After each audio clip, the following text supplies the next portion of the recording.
Hi, welcome back. I'm Monica Weitzel, and here at MetroEast we are going to talk now with the Reverend Spencer Parks, who is the Executive Director of Menucha Retreat and Conference Center. Thanks for being here. Thank you. Spencer, you have been on the show before, correct? I have. Yeah, and it's been a little while. But Menucha has something big going on this year. It's their 100-year anniversary. So, hey, congratulations. Thank you. Yeah, that's a big deal. For those who aren't familiar with Menucha, they are missing out. I can personally attest to that because it's an amazing place. But tell us a little bit about the history and the mission, if you could. Sure.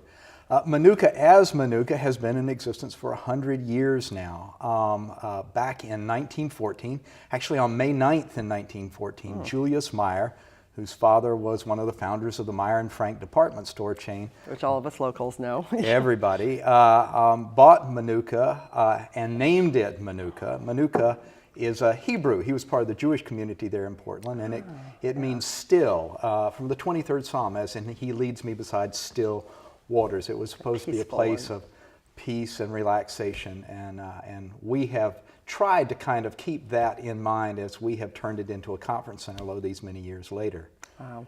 And I would say that it has lived up to that, because it is a gorgeous, beautiful, peaceful place to be.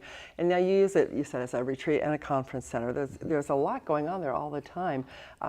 Tell me about some of the things, before we go any further, tell me just a little bit about some of the things that you normally do on a regular basis up there. Sure. We are a retreat and conference center. We're a not-for-profit retreat and conference center, and we really specialize in other not-for-profit organizations. So if you're a not-for-profit organization or a family, you can come down and use us. So we typically see, during the course of the year, somewhere between 400 to 450 different groups that come down. Educational groups, groups from a number of faith-based institutions, and governmental groups. We do a lot of art groups from around. We also do some of our own programming as well, which is exciting for us. Back in 1950, when First Presbyterian Church in Portland purchased the property, the head of staff then had a vision that Menucha would be a place for the betterment of humanity. And so a lot of the programs that we do are geared specifically in that vein. Oh, that's great. Now you said going back a little ways, you brought some pictures, some historical pictures, didn't you? Maybe we could take a look at those. Sure. From back in the day when it first was starting out. Meyer bought the property, like I said, in 1914, and it was supposed to be his summer digs. This is a picture of Julius Meyer and his wife Grace, and they're standing out in front of the main estate house now. The first estate house that was on the property was a log structure. It was pretty rustic. That's a fabulous house, though. I love it. I mean, I'm sure it was rustic, but it looks great. It's about 6,000 square feet even then, so it was amazing. It stood for about 10 or 12 years. And then it was infested with carpenter ants, and they tore it down and built what we have there today.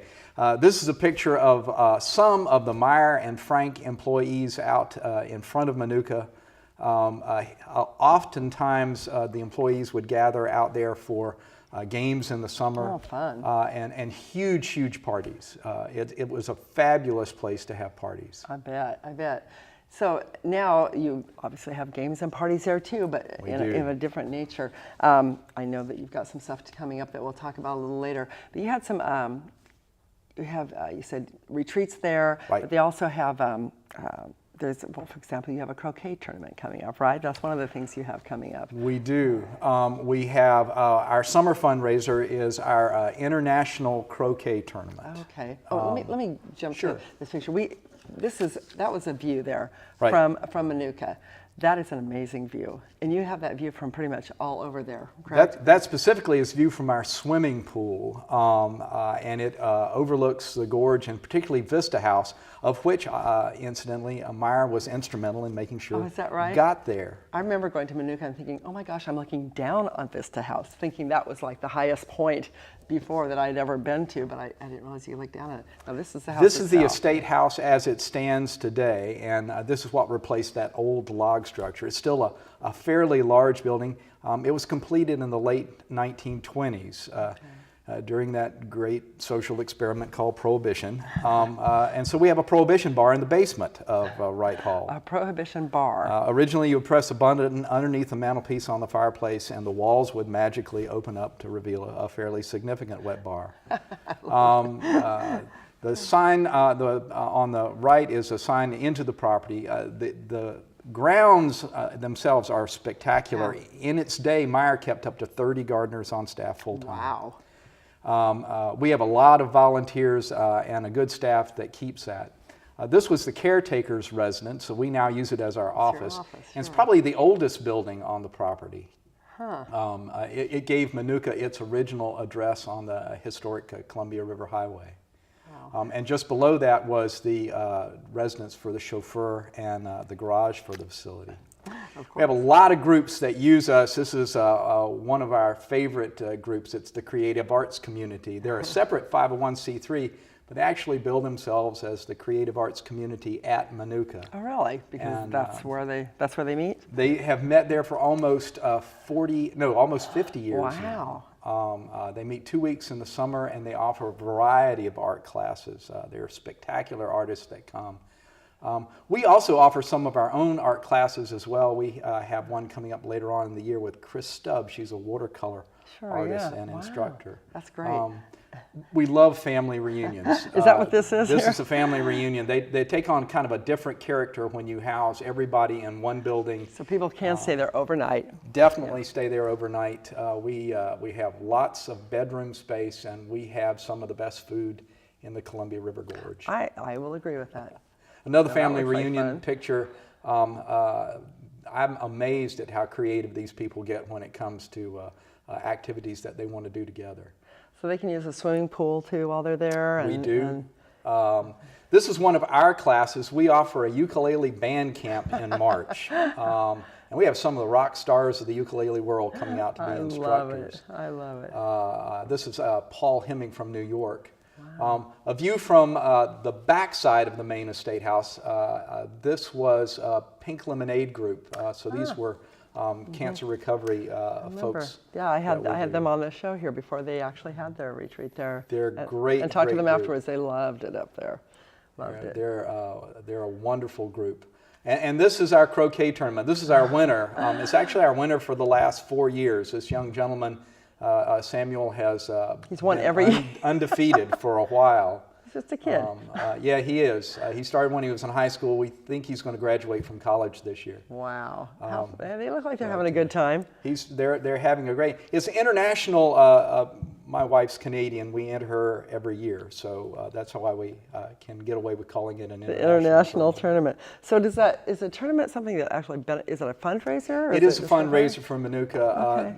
This year, all of these buildings are pretty old.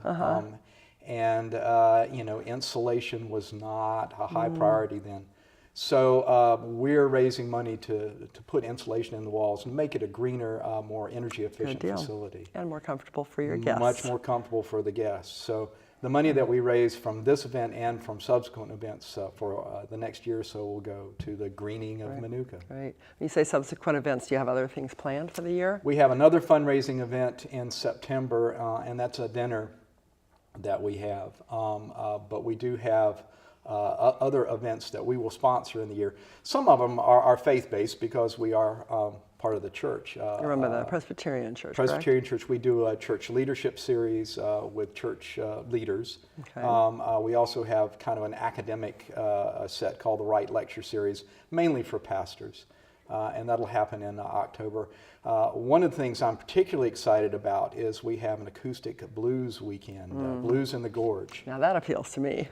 We have a few days of some top-notch instructors coming to teach acoustic blues guitar. Mary Flower, a local artist and an accomplished musician in her own right, is our artistic director for that event.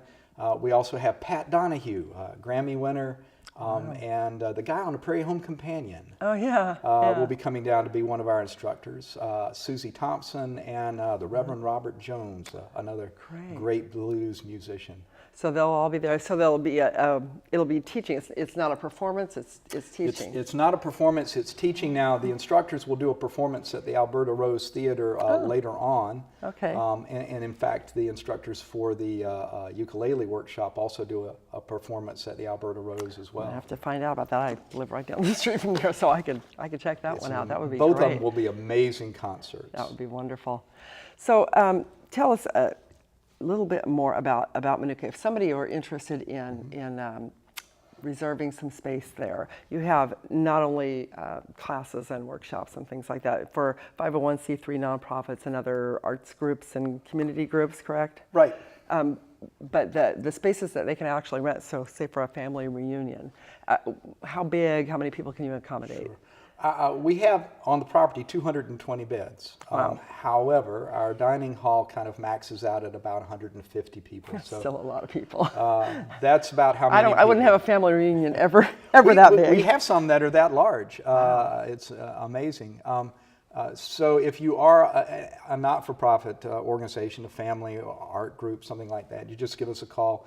We have a variety of different kinds of accommodations in a number of different kinds of buildings. Most of the buildings that we have are the old historic structures that the Myers left behind. Since the church purchased it, though, there have been a few others that have been built as well. So we have accommodations, private, semi-private, community-style living. It can be pretty comfortable. We have some fairly rustic style accommodations. We've converted their old barn into guest services. I haven't seen that. And as you might know, MetroEast has actually had several retreats up there, and ours are just day-long retreats. We haven't spent the night, but I know I can speak for the food. It's quite good, and it's fun because you eat family style. We do. And it's a good deal. I haven't seen the barn. I'll have to check that out. But just going up there, can people come up there just to check it out? People can come up there to check it out. We do have a labyrinth on the property. A lot of people like to walk the labyrinth and be contemplative. And people are welcome to come. It's helpful if they can give us a call first.